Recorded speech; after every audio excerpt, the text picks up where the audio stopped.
Hi guys, welcome to another episode of Musings with Alexis Belon. I am your host, Alexis Belon, and I do encourage you that wherever you're listening to this podcast, whether it be Spotify, Apple, if you're watching it on YouTube, please subscribe, review, like it actually really does help more than you know. It has been a while since I have recorded one of these. I am kind of a make content whenever I feel like it type creator, just because this is just a form of self-expression to me. It's not something that I'm able to make a living off of yet. So until then, it has to just get in where it fits in.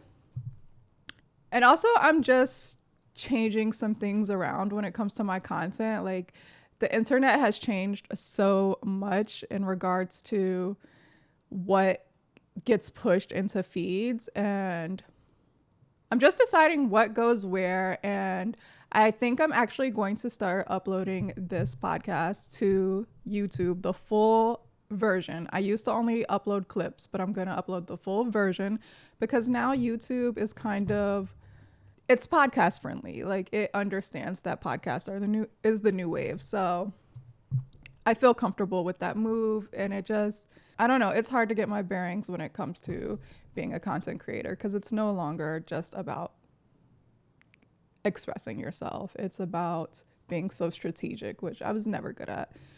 But let's get into this episode. I have missed you guys so much. I've missed just purging my thoughts and my feelings out into the ether.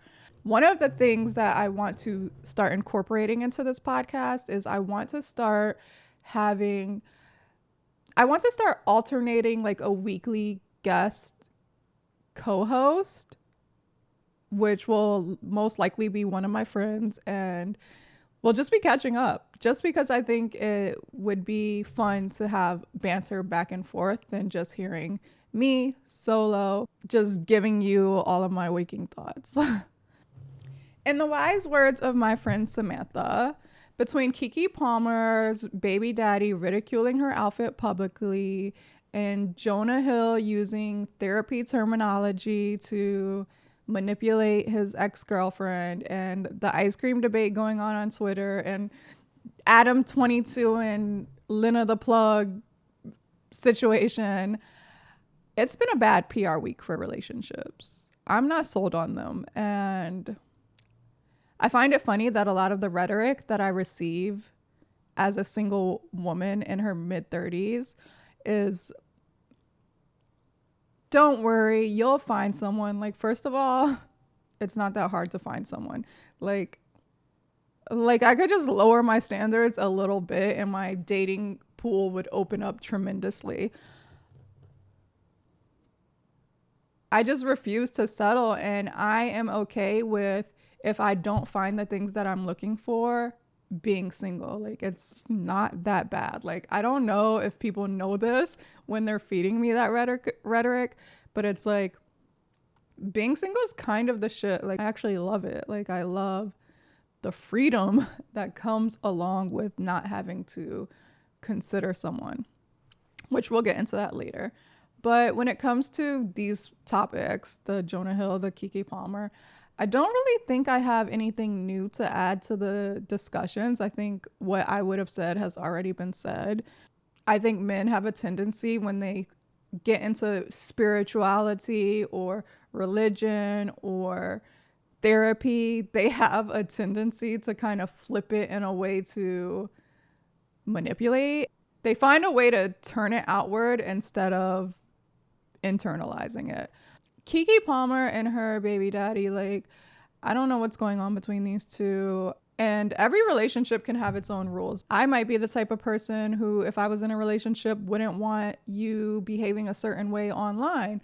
But I do think that these things need to be discussed privately. Like, why are you saying this on a tweet about the mother of your child?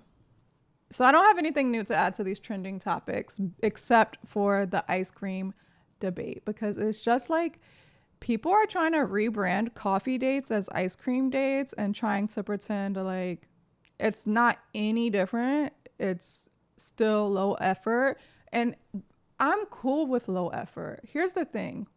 when we have these discussions, like, would you accept a coffee date? Would you accept a walk in the park? Would you accept ice cream as a first date? We're typically talking about meeting someone on a dating app. We're not talking about meeting someone around the corner, meeting someone in your building, meeting someone in your immediate area. We're talking about we couldn't find anyone in our immediate area. So we got on the apps to explore other options. And that typically means that someone is commuting to the other person. So, yes, like if someone lived in the building across the street and we wanted to get to know each other, and he was like, dude, do you want to go for a walk in the park, or do you want to grab some ice cream, or do you want to grab some coffee real quick? I'd be like, yeah, sure. Like, I can just walk outside and do that. But most of the time, I'm dating someone who's either in the city, in another borough.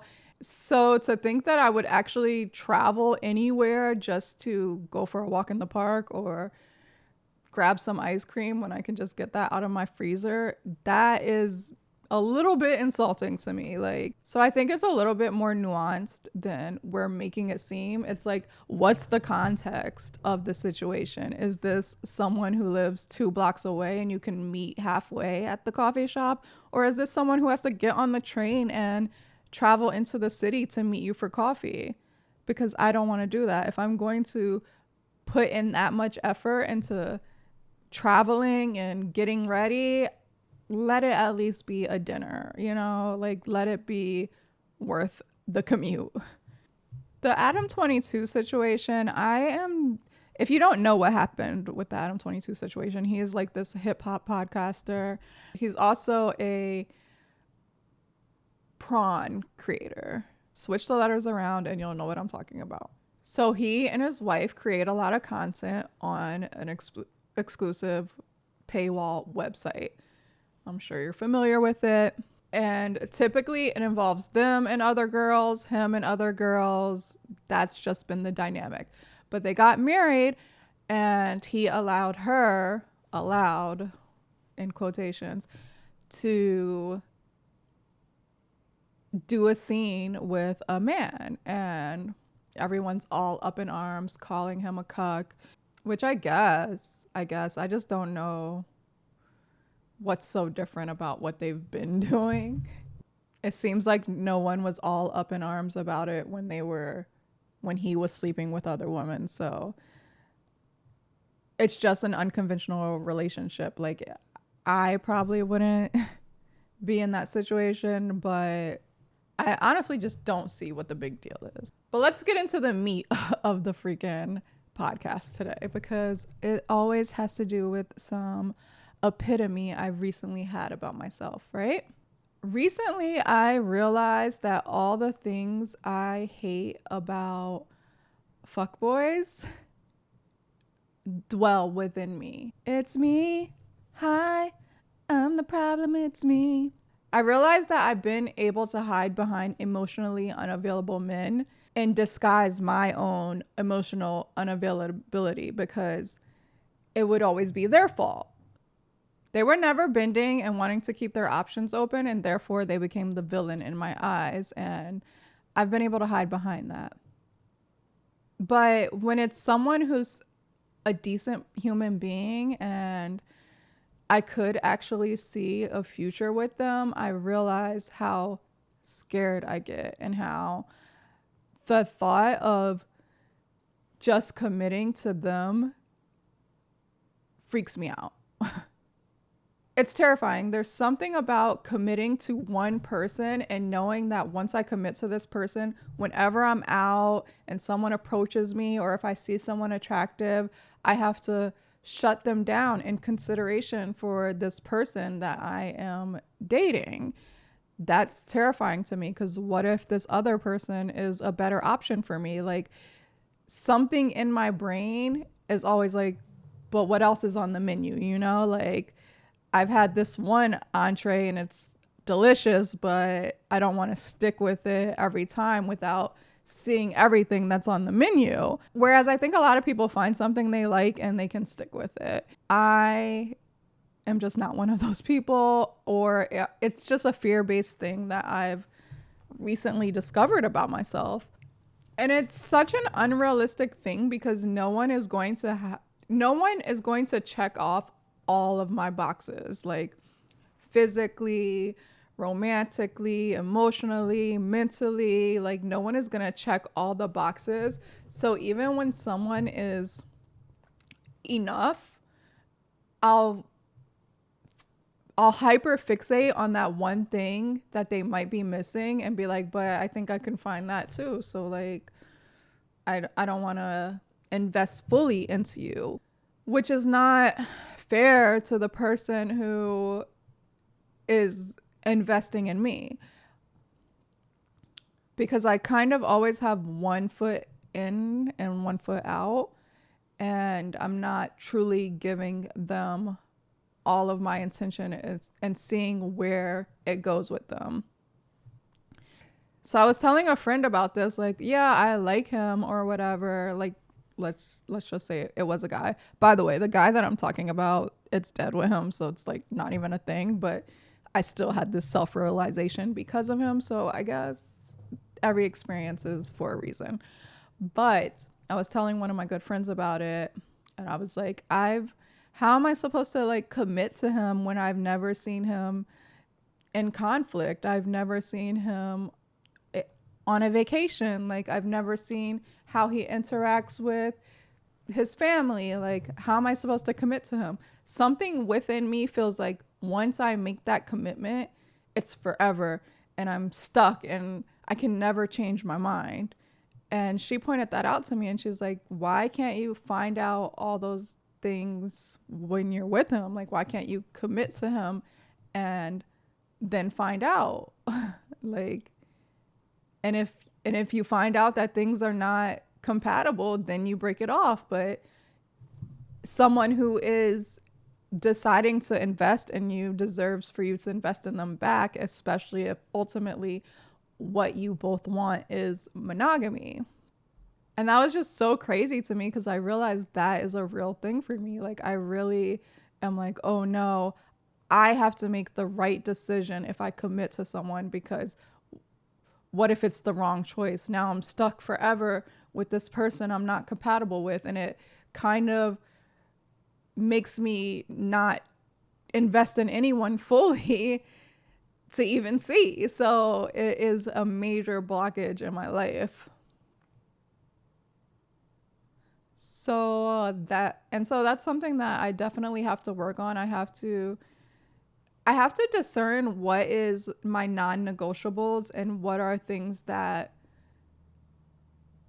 are either fixable or things that are not really a non-negotiable. So I need to really discern, because I think that I can have it all, and I think that this culture, this hookup culture, this dating app culture makes you kind of believe that with another swipe you can find someone who does have that one thing that the previous person is missing.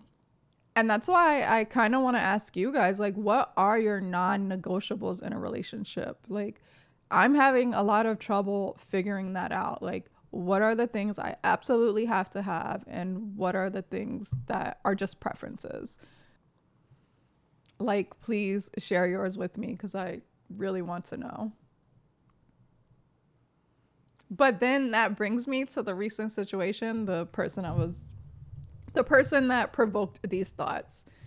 This person had a lot of things that I looked past because I thought I was trying to be adult, and I was like, does this really matter that he's balding? Does it really matter that he's wearing thong flip-flops? Like, he's a good person, Alexis. Like, and it just really sucks when that person that you looked past your superficial standards turns out to be non-compatible, because then it's like, wait, maybe I should just listen to my intuition. Maybe I shouldn't be dating a guy that doesn't dress the way I like or have the stature of the type of man that I like. Like, maybe I should not waver on these standards. And like it kind of reaffirms this bias. It's like I would have liked to have been proven wrong, you know, for me to like be like, I'm gonna date someone who's under 6 feet, and like everything else was so incredible that I was like, wow, I've been wrong this whole time. But when I'm not wrong, I'm like, wait, if this is how you all are, like I would rather get my heart broken by someone handsome and rich. Sorry. So hopefully the next time we speak, I will have more concrete answers to what my non-negotiables are, and they aren't just things that give me the ick. So that as I'm dating, I can say this person checks off enough boxes that I can at least commit to them and just see where it goes. Like that's all you have to commit to doing. Like it doesn't mean that you're stuck with this person until you die, until you make that commitment, but so much would have to happen before you make that commitment. It's just so funny to recognize this issue in myself because it's an issue that I've always had with people. I'm like, so often I feel like, especially here in New York, I feel like men always feel like there's a better option out there because there's so many good options, especially on the man side. Like if I've been on the dating apps from a male friend's profile and been swiping, and the options they have for the woman out here, the women are beautiful, educated, successful, like mwah, creme de la creme of the woman. So if I'm feeling that way and my options, I have to swipe at least 100 people before I find something that I'm like, okay, I'll match with this person. So if I'm feeling like maybe there's something out there that's more compatible with me, imagine how they've been feeling. Like we're all fucked. We're all fucked. Like, and these are such privileged problems to have because there was a time where you had a pool of people your age to choose from in your village or your town, and you had to choose one, and that's who you worked it out with. You weren't checking on their astrology sign or their attachment style or their personality type or their human design. You were just going to work it out with fit the whoever was enough, whoever was enough. And that's what I have to do. I have to decide what is enough. What is enough for me? What does that mean for me? But yeah, I just wanted to pop on here and tell you guys some of the things that's been on my mind. I wanted to keep this episode short and sweet since it is a comeback episode. I do want to let you guys know what's going on. Like, this is going to be on YouTube as well as all the streaming platforms, Apple, Spotify, wherever you listen to podcasts. The video version will always be released first on my website, alexisbelon.com, because I have to give the 3 people that are subscribed to that something that you guys aren't getting. And of course, all of that is subject to change, but I just wanted to keep you guys in the know and also just get your feedback. Like, what topics do you guys want me to discuss? What type of guests do you want me to have? I'm thinking just my friends because I find my friends very interesting, and maybe someone that I just want to be my friend. Like that's kind of like why I started this podcast, because I'm like, oh, I'll be able to interview people that I really secretly want to just get to know. And also for the people who are subscribed to my YouTube and are originally subscribed to my YouTube for vlogs, are you okay with me merging this type of content on my main channel, or should I just make a separate channel for the podcast? Because right now I'm thinking it's going to be 1 vlog per week and 1 podcast per week on the same channel, just because it's easier for me. But I do want to consider like what you guys want, of course. And like what type of weekly segments would you be interested in hearing from me? Like, do you want me to, I don't know, give you guys advice or read one of the Reddit "Am I the Asshole" threads, or should I give you my peak and pit of the week? Peak and pit of the week would be cool. Like, what is my peak of the week was breaking it off with that person who I realized wasn't compatible with me. It wasn't because of his baldness and his thong flip flops, although those did give me the ick. It was mostly because he's a small town guy, and small town guys kind of belong with small town girls. I tried to convince myself otherwise because I thought, you know what, these New York guys, they have too many options. If I date someone who is from a small town, he understands that marriage and companionship is just an inevitable part of life, and most of his peers are already there and he's trying to get there. But it's so crazy because he was only from South Jersey, but I'm from New Jersey and I'm from North Jersey, which is very, very close to New York in terms of diversity and just being surrounded by all walks of life. And South Jersey can really turn into a different world. There's like just just so you can get some understanding, there are a lot of towns with Trump flags all over the place. And so he definitely only had this small worldview. Like he literally said to me, like, I have a gay friend, and that was so odd to me. Like who just has one gay friend and who even notices that they have one gay friend? It's just like a weird thing to say. And I just noticed that like I am not into someone who is not super open-minded. And it's just so hard because a lot of the values I think I want in a relationship would come from these sorts of people. And I just kind of have to face the fact that, like, if I want someone who's open minded, who wants to explore the bit, open minded is almost like a trigger word for me because I know when guys put open minded on a Hinge profile or any dating profile, they really mean non monogamous. And that's just like pretty gaslighty. But actually open minded, like, I know if I want someone like that who sought to get to know different walks of life and different perspectives, and I know that if that's what I ultimately want, then that person might also want to go halvesies on everything, or that person might believe, there's a strong possibility that that person doesn't believe that a male should be the provider and a woman should nurture, because they've probably unlearned all of that social programming. So it's hard for me to have the nerve to want it all. And maybe I need to address my own values in that way. But that's what this is all about. That's what this podcast is about. Me addressing myself, thinking out loud, and being self-introspective because I can't afford therapy. So thank you for being that for me. And please, let's discuss this. If you are watching this on YouTube, like, let's discuss these topics in the comments, because one thing about you guys is I've cultivated a very small audience, but an audience nonetheless that is free thinking. And I think that's what's most important to me in people. So see you next week.